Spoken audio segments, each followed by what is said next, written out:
Hey foodies, thanks for stopping by my channel. I'm always so happy to see you.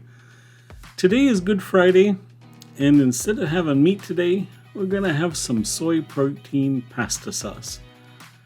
This is my first time trying this Mince style soy protein, and I'm pleasantly surprised it's actually really good. So in a skillet, I'm adding 1 tablespoon of oil. You don't need too much because there is some fat in this mince, even though it's plant fat, it's still fat. So there's the package of mince protein. Sorry, soy protein mince. How about that? It has a color and texture kind of like ground veal. You see the little flecks of fat in there. It does brown, but the texture is slightly different than meat. You'll see as we go along here. It browns beautifully, but the texture is kind of a little bit more clumpy than ground meat does. You know how ground meat kind of falls apart as you fry it.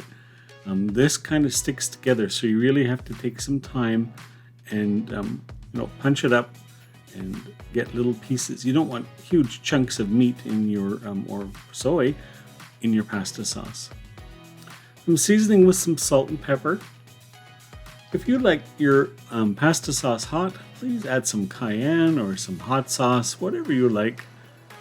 Hot paprika is good. All of those are good. Make it as arrabbiata as you like.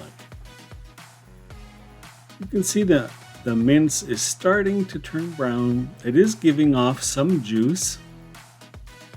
So in order to make sure it turns brown, we want to make sure to keep the pan on a high heat and get that soy mince browned and get rid of the moisture.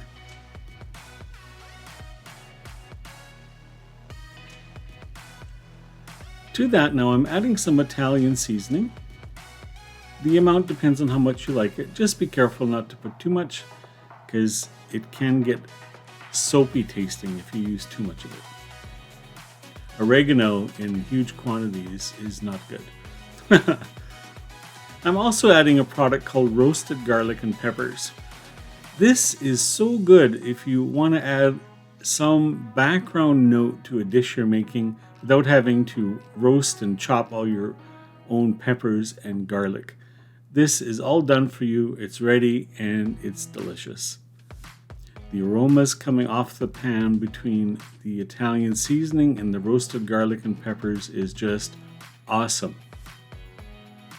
When you're making this, you're going to start drooling because it's so good.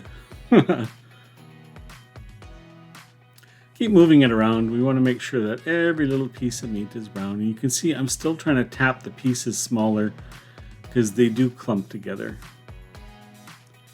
So there you see most of the moisture is gone and the soy protein has turned brown and looks beautiful. If you didn't know it, you wouldn't know it wasn't real meat.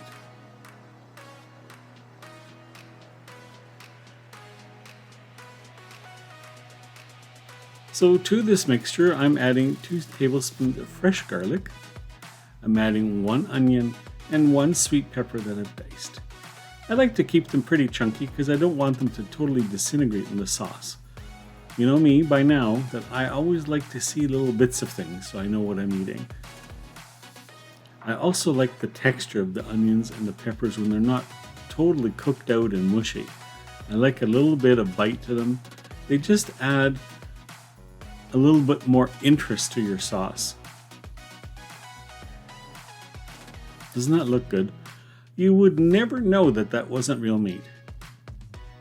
And I have to say that I was actually quite surprised of how good this looked and how good it tasted. I'm using, I believe this is a 14-ounce can of diced tomatoes with the juice. Now it's starting to look like pasta sauce, isn't it? We're going to cook down those tomatoes. They're going to fall apart a little bit more and make a delicious tomato sauce for this, soy mince. Get everything combined and then put it on a low heat to simmer. Oh, it takes probably about 20 to 30 minutes. During that time, get your pasta ready because you're going to want to have spaghetti with this, trust me. This is also good for the filling for lasagna. The tomatoes have now cooked down. You see it's made a beautiful tomato sauce with some bits of tomatoes still left, and the peppers and the onions, and the aroma is awesome. It's so good. There it is finished. It absolutely looks like any kind of pasta sauce you'd make with ground meat. This was absolutely delicious on some spaghetti I had with some Parmesan cheese. It was very yummy. If you like the recipe, I'd love it if you'd subscribe to the channel. Just love to have you here with me more often. Thanks for stopping by for a soy protein recipe that warms your soul. We'll see you next time.